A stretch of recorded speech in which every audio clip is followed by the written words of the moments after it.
Bueno, bien.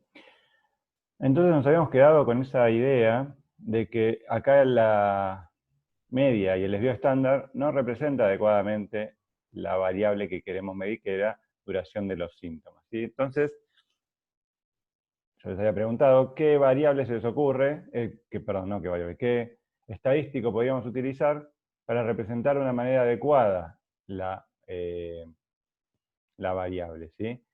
Yo a lo largo del video ya se lo fui nombrando, ¿sí? A la mediana, cuando la distribución no es normal, representa mejor, porque no está influenciada por esto. Voy a poner el resaltador. No está influenciada por esta cola, que serían los outliers, entonces siempre va a ser la mitad de la muestra, ¿sí? La media acá se va a ir para este lado, porque estos valores la van a traccionar para este lado, y no me va a representar el centro. En cambio, la mediana me va a dejar al 50% de los datos para un lado y al 50% de los datos para el otro, ¿sí? Sin importar cuántos outliers haya, o cuán larga sea esta cola, ¿sí? O cuán pegada a esto, a los valores mínimos, o al revés, la curva podría estar al revés, ser una cola que sube así, y la mediana va a estar en el 50% de los datos de un lado para un lado y para el otro, 50% de los datos para un lado y para el otro, sin importar qué tan anormal sea la distribución. A mí no me gusta hablar de normalidad y no normalidad, y tal vez porque existe la distribución normal y después todas las otras variables, todas las otras distribuciones, no existe que no sean anormales, son no normales, pero tienen su distribución. Esto, por ejemplo, que vemos acá, es una distribución F, y para una distribución F, esto es una distribución normal. ¿Me explico? Entonces lo que yo tengo que medir es la bondad de ajuste a una distribución determinada. Lo ideal, como son variables biológicas, es que tengan como distribución normal, como distribución paramétrica, la distribución normal. Pero, por ejemplo, duración de síntomas, yo nunca voy a esperar una distribución normal. Nunca elegiría una distribución normal para representar un recuento, ¿sí? Esto es un error de redacción, tanto de la revista como del revisor, que dejó pasar esta. Por más que la variable se distribuya como una normal, está mal representarla con una distribución normal, porque no espero ese tipo de distribución. Sí, en cambio, en la edad, excepto el ejemplo que les di, que sea la edad, e inclusive, si es dentro de un geriátrico, y yo sumo muchos geriátricos, como la muestra, o mejor dicho, como la población se distribuye dentro de valores determinados, que son, por ejemplo, ¿no? Pongamos un ejemplo, más de 65, porque están jubilados. No sé que agarren personas discapacitadas, pero pensemos en jubilados, nada más de 65, y no más de 100 años, la distribución va a terminar siendo normal la edad dentro de ese subgrupo. Ahora, si yo miro geriátricos y clínicas de cirugías, ¿cómo se llama? Cirugías traumatológicas, y seguramente entonces la población se me va a mezclar y va a ser bimodal, van a ser jóvenes, va a haber una punta de los jóvenes, y va a haber una punta o un pico en jóvenes y un pico en ancianos, ¿sí? Y tal vez no tanto en el medio, porque voy a tener los de la clínica traumatológica, más representados por jóvenes o mediana edad, y los de los ancianos, más representados por los geriátricos, ¿sí? Entonces ahí tengo un factor que está mal elegida la muestra, ¿sí? Bien, y se va a volver bimodal. Volvamos a nuestro caso. ¿Qué hago para decidir cómo representar a mi variable numérica biológica, que me da una distribución anormal? Bueno, tengo que saber si esa distribución es no paramétrica, o como suele llamarla vulgarmente, no normal, ¿sí? El análisis estadístico está representada esa parte que dice: se utilizó la prueba de Shapiro-Wilk para evaluar la parametricidad o normalidad de las variables. Antes lo vimos para ver cómo se distribuye una curva normal, ¿sí? Entonces, ¿cómo veo si la distribución de mi muestra es normal? Para eso existen test, por ejemplo, el de Shapiro-Wilk o el de Kolmogorov-Smirnov. Bien, el de Kolmogorov-Smirnov es para muestras mayores a 50, el de Shapiro-Wilk es para muestras menores a 50, de n total, ¿sí? O sea que siempre que yo quiera representar en un grupo determinado de sujetos, elegir la variable o elegir el estadístico de tendencia central que lo tienen que representar, tengo que fijarme en la n que tiene ese subgrupo o ese grupo o esa muestra o esa población para elegir el test de bondad de ajuste, que es test de bondad de ajuste, habíamos dicho que son test que miran el ajuste de la distribución de mi variable con respecto a una distribución normal. O sea, Shapiro-Wilk y Kolmogorov-Smirnov miran la bondad de ajuste, o sea, si mi distribución de la variable que sea numérica se ajusta o no a una distribución normal, ¿sí? ¿Cómo lo voy a definir? Por el valor de P que me da la muestra. Vamos a ir un poquito más complejo. Esto de valor P y test de hipótesis no es tan importante, porque lo van a ver con detalle en la clase que viene después, la clase número, la 11, con otro profesor. Entonces, ¿cómo aplico una prueba de normalidad? Los resultados de la prueba indican si rechazamos o aceptamos la hipótesis nula de que los datos provenientes de una población está distribuida normalmente, ¿sí? Cuando vean que es hipótesis nula, tal vez esto lo entiendan un poco mejor. Pero bueno, la hipótesis nula dice que no existe diferencia entre una distribución normal y mi distribución. Y la hipótesis alternativa es que los datos no tienen una distribución normal o aproximada a la normal, ¿sí? O sea, la hipótesis nula es la hipótesis de no diferencia. La hipótesis alternativa es la hipótesis de que hay diferencia. Si en mi test que yo hago, todo esto es con un programa estadístico, ¿sí? Se puede hacer manualmente, pero es un cálculo muy complejo. Los programas estadísticos lo hacen de manera más simple y, mejor dicho, hacen eso que es complejo, lo hacen a través de una computadora, lo simplifican. Simplifican el cálculo, no así la comprensión del test. Eso lo tenemos que entender nosotros, ya lo hagamos de manera manual o de manera informática. Entonces, si obtengo un p-valor con mi test o con mi prueba, ya sea de Kolmogorov-Smirnov, la que sea, mi prueba de normalidad, obtengo un valor de p menor a 0,5, rechazo la hipótesis nula, o sea que sí hay diferencia, y acepto como explicación la hipótesis alternativa, ¿sí? Lo que nosotros, cuando hacemos un test de hipótesis, para lo que sea, esto, siempre que vean un valor p, atrás hay un test de hipótesis. En este caso, el test de hipótesis se utiliza para evaluar parametricidad, o sea, normalidad. Si mi distribución se ajusta o no a una distribución normal. Si el valor de P me da mayor o igual a 0,5, rechazo la hipótesis nula. ¿Por qué ese valor de 0,5? Porque lo puse en mi redacción de análisis estadístico. Se estableció como significativo, o como estadísticamente significativo, un valor de P menor a 0,5. O sea que todo lo que caiga con un P, siempre que yo haga una prueba estadística y obtengo un valor de P menor a 0,5, es estadísticamente significativo. ¿Qué intenta explicar esa frase? Es que con un 5% de probabilidad yo no voy a encontrar datos por fuera de ese valor, ¿sí? O del valor de la distribución que observo, ¿sí? Va a haber una probabilidad muy baja de encontrar datos por fuera de ese valor, con la distribución que estamos observando, con la muestra. Bien. Entonces, existe una probabilidad muy baja, menor al 5%, de que mi distribución sea normal y yo haya encontrado un valor de P de 0,05 de manera azarosa, ¿sí? Eso es lo que está representando este valor de P. O sea, y así es como lo veríamos en un programa, por ejemplo, que se llama el SPSS. SPSS se llama el programa, es de IBM y es bastante conocido. Yo hago un test para una variable determinada, que era el e-balance test, ¿sí? Y obtengo Si tengo una muestra menor a 50, tengo que usar Shapiro-Wilk. Si tengo mayor a 50, tengo que usar Kolmogorov-Smirnov. O sea, mirar los resultados de Kolmogorov-Smirnov o mirar los datos de Shapiro-Wilk. Obtengo un valor de P que es menor.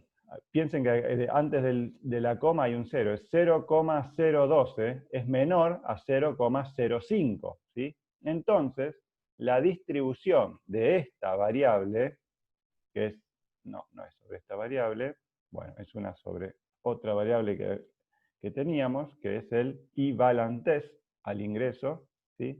Obtengo un valor del Shapiro-Wilk de 0,012.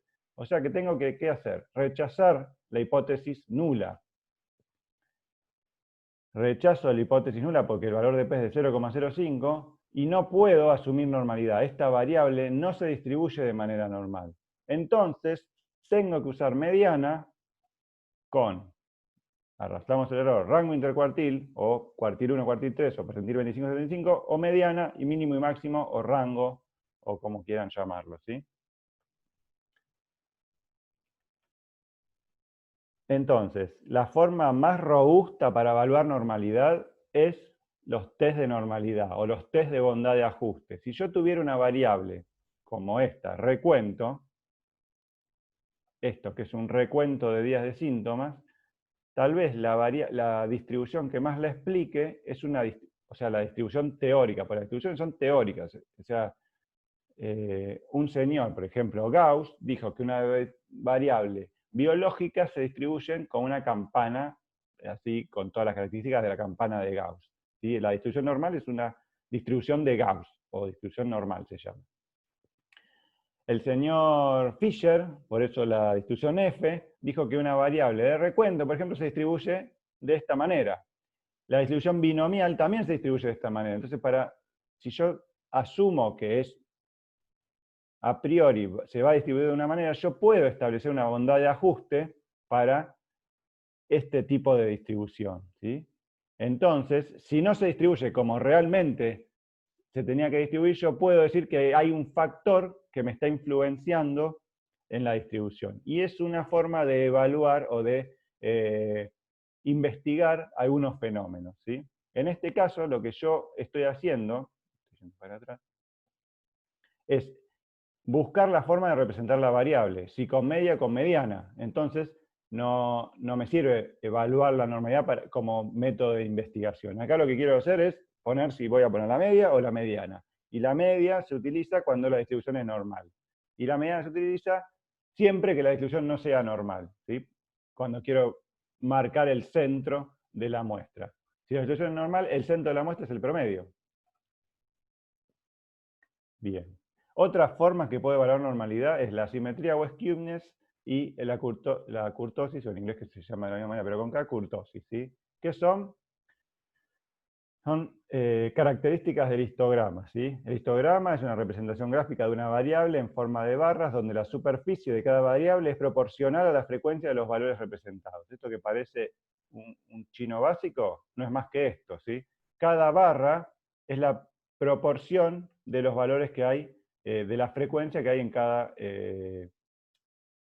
la cantidad de sujetos que hay en cada valor de la variable, ¿sí? Por ejemplo, la probabilidad de encontrar sujetos entre 5 y suponemos que esto es 6, es del, este área de la barra es la frecuencia de los valores que hay en la muestra, ¿sí? ¿Cuál es el valor más frecuente? Y la que tiene la barra más alta, que es entre, esto es 5, 6, 7, 8, 9, 5, 6, 7, 8, 9, 10. Está bien. Esto sería entre 7 y 8, ¿sí? No, entre 8 y 9, perdón. Entre 8 y 9, ahí está la mayor cantidad de frecuencia, que son 14 sujetos, ¿sí? Entre 9 y 10 hay 12 sujetos, entre 10 y 11 hay 6 sujetos y así, ¿sí? Hay un sujeto entre 20 y 21, hay un sujeto entre 5 y 6 y así.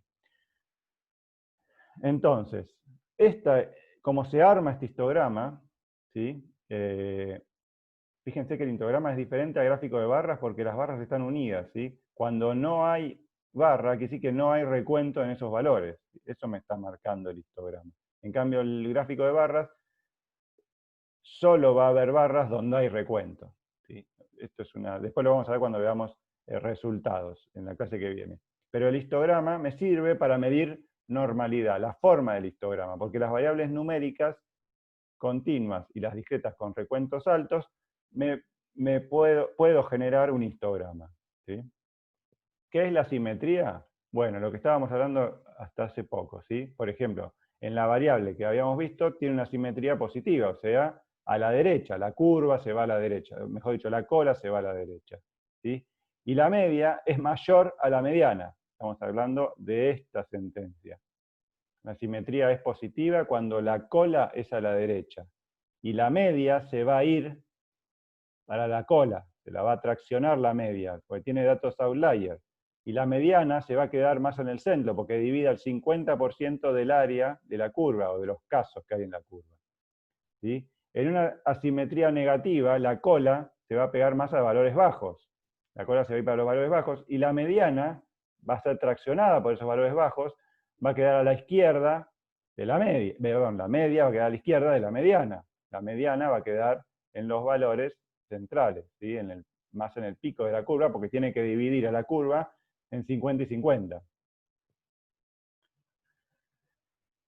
Estos valores que dice así, que la media va a ser mayor al 50%, porque la media va a estar a la izquierda, va a ser, perdón, el 50% va a estar más arriba de la media, ¿sí? Porque la mediana va a estar a la derecha de la media en esta distribución. Y en esta, la mediana va a estar a la izquierda de la media, ¿sí? Siempre piensen, ¿dónde está la cola? Y la cola larga, o sea, la cola de la curva asimétrica, hace traccionar a la media para ese lado.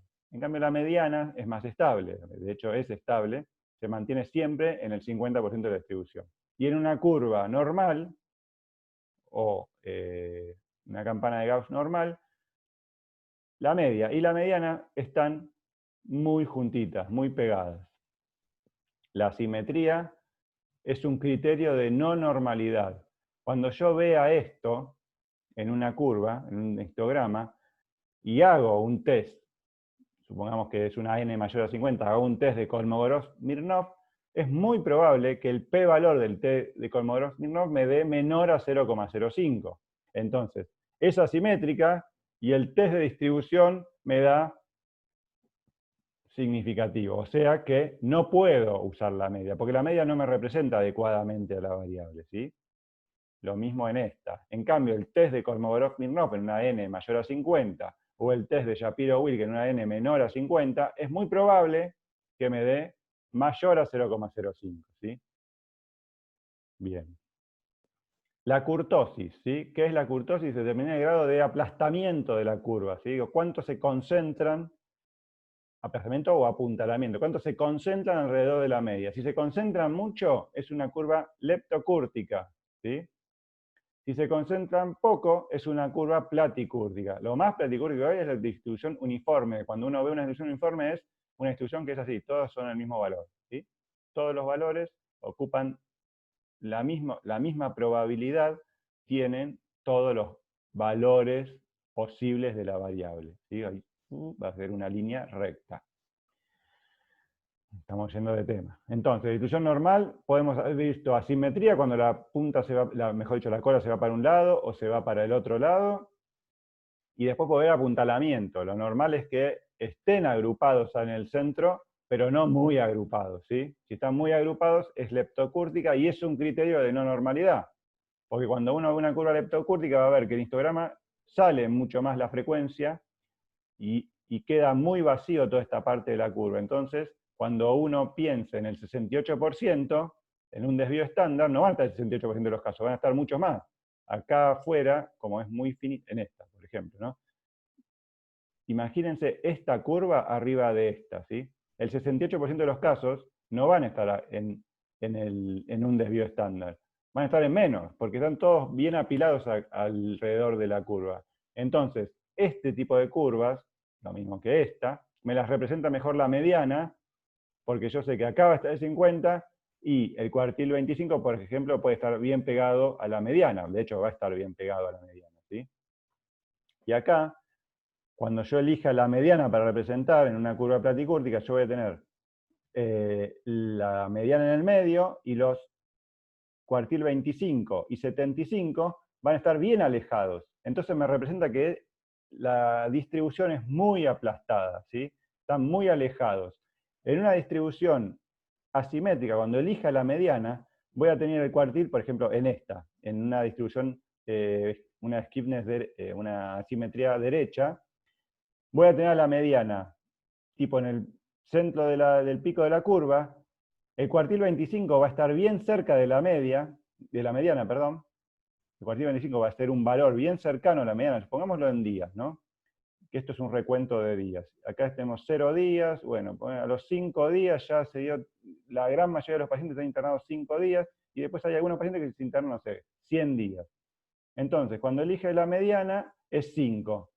El cuartil 25 tal vez es 4, porque está bien cerca de la mediana, ¿sí? Pero el cuartil 75 voy a hacer, por ejemplo, 30 días. ¿Se entiende? Entonces, me da una idea de la asimetría de la curva, los cuartiles. Porque me está diciendo que el cuartil superior se aleja mucho de la media, porque hay poco recuento, pero es muy largo, ¿sí? O sea, el poco recuento no, va a haber el 25% de los casos entre la mediana y el cuartil 3, o el cuartil 75, o el percentil 75, va a estar muy alejado, ¿sí? Si yo elijo el desvío estándar, la media va a estar acá, y el desvío estándar es un valor calculado que va a estar 68, supuestamente el 68% de la curva no va a estar claramente representado, y el 68% para el otro lado que no va a estar claramente representado. Yo voy a tener la media, y como se calcula sobre la media el desvío estándar, voy a representar, por ejemplo, si siguen siendo recuento de días, por ejemplo, la media, como está muy interaccionada, va a ser, no sé, 10 días, muy alejado de 5, y el desvío estándar va a estar, supongamos, no sé, en 7 días, y desvío estándar dije 10, son 7, y el otro sería 13 días, ¿sí? Entonces, no me va a representar adecuadamente la distribución, ¿sí? El desvío estándar no representa y la media no representan adecuadamente esta distribución. En cambio, sí me lo representa adecuadamente un percentil o un cuartil. Lo mismo en esta, ya como lo expliqué. En la platicúrtica van a estar bien alejados, en la leptocúrtica van a estar bien cerca los cuartiles, ¿sí? Entonces me da una idea de cómo están apretaditos los datos, o cómo están dispersos los datos, o alejados los datos, o mejor dicho, aplastados los datos con respecto al apuntalamiento central. Entonces, el test de normalidad, para ir resumiendo, si el p-valor es, acá puse mayor o igual a 0,5, que está bien, mayor o igual a 0,5, o sea que no es significativa, obtengo una distribución, no rechazo la hipótesis de no diferencia, y digo que la distribución es normal, y utilizo media y desvío estándar. Si con el test de normalidad va a depender de la n, ¿no? Shapiro-Wilk para 50, como Smirnov para mayor o igual a 51, y usamos 51 para que no tener el problema de si son 50 que elijo, ¿sí? Entre 50, Shapiro-Wilk. Más de 50, Kolmogorov-Smirnov. Si el p-valor me da 0,05, menor a 0,05, o sea, me da 0,0499, que es menor a 0,05, elijo la mediana y el percentil 25,75, o la mediana y el mínimo el máximo. O puedo elegir la mediana y el rango, pero acuérdense que es un valor único, o la mediana y el rango intercuartil, acuérdense que también es un valor único. Bueno, hemos terminado. Con respecto a, bueno, el trabajo práctico, hay algunos cálculos, siéntense, háganlos tranquilos. Piensen que los trabajos prácticos es la forma que tenemos nosotros de saber si entendieron o no los conceptos que les fuimos dando. No son cosas nuevas. Tal vez lo de normalidad es algo nuevo, pero más allá del concepto matemático de qué es el desvío estándar, del cuadrado de la desviación de la media y todas esas cosas que parecieran complejas, entiéndanlo qué es lo que se quiere representar en un estudio clínico, ¿sí? Yo quiero representar el centro de la información o el centro de la variable y cuándo se distribuye. Y si eso no puedo utilizarlo, tengo que usar otra cosa, que es la mediana y los percentiles, ¿sí? Cuando veamos resultados, dentro de estos videos no voy a incluir lo que es el intervalo de confianza, lo vamos a ver cuando veamos resultados, porque si no se va a hacer muy largo. Pero son todas formas o medidas o estadísticos que representan, que intentan representar o resumir la variable, para que uno lo pueda entender. Si uno elige mal, está representando mal. Es como si yo quisiera hablar un idioma y utilizo palabras de otro idioma, ¿sí? El que me quiere entender, tal vez se llega a una idea equivocada de lo que yo quiero decir, ¿sí? Esto es lo mismo. Como investigador, si yo represento inadecuadamente las variables que estoy tratando de describir, lo que interprete el lector va a ser una idea errónea, ¿sí? Bueno, hasta luego.